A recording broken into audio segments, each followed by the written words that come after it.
Zadok Ofer, an officer at Unit 504th's Southern Base, called me and told me about the plan, Rothberg said more than 5 decades later. I understood who was involved and was very pleased. I told them that if they could deliver a thick book to Hafez, I would take care of the rest. I cut out the book's insides and poured in 300 grams of my stuff. Was it enough? Of course. A detonator is 20 grams. If it explodes in your hand, you'll end up without any fingers. So 300 grams, that explodes in a person's face, will kill him for sure. The apparatus was based on a metal arm, a marble, and a strong spring. When the book was closed, inside a wrapper reinforced by ribbons, the arm is under pressure and doesn't move. The minute you undo the ribbons and loosen the wrapper, the arm springs free and propels the marble forward, puncturing the detonator, which sets off the bomb, and kaboom. The plan and the booby trap worked perfectly. On July 11th, 1956, Al-Talalqa crossed the border, went straight for the Egyptian military intelligence HQ in Gaza, and excitedly handed the package to Hafez. When he pulled the book out of the package, an eyewitness said later, told a secret Egyptian inquiry, a piece of paper fell out. Colonel Mustafa bent down to pick it up from the floor, and at that moment, the explosion occurred. Hafez was mortally wounded. Some of those present testified that as he lay sprawled on the floor, he shouted, "You beat me, you dogs."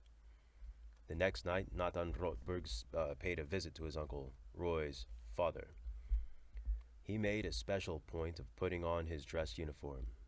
I told him, Shmariyahu, I took care of your account with Mustafa Hafez, Rothberg said. Did it make him feel better? I'm not sure, but me it did. I was happy. Shmariyahu was silent. A tear formed in his eye, and he thanked me for updating him. The Egyptians were too embarrassed to acknowledge their security lapse publicly.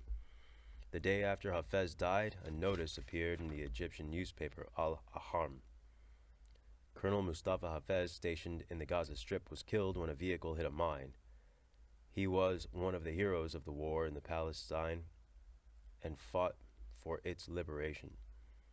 History has recorded his heroic deeds. His name sowed fear and panic in Israel.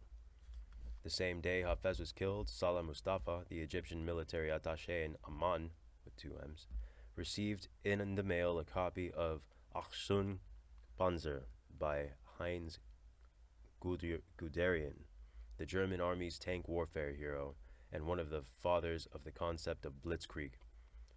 Avraham Dar, an aficionado of military history and strategy, chose the book because he was sure Salah would think of it a suitable gift. Two Mistaravim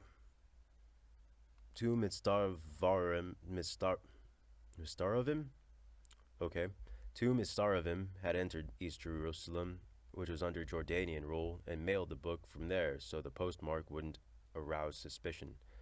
Salah, who had not yet heard of the attack on his counterpart in Gaza, opened the book, and it blew up, wounding him mortally. He later died in the hospital. Chief of Staff Dayan grasped the significance of these 2 hits, and he held in his backyard a lavish party to celebrate the killings of Hafez and Salah. Avram Dar put together the guest list.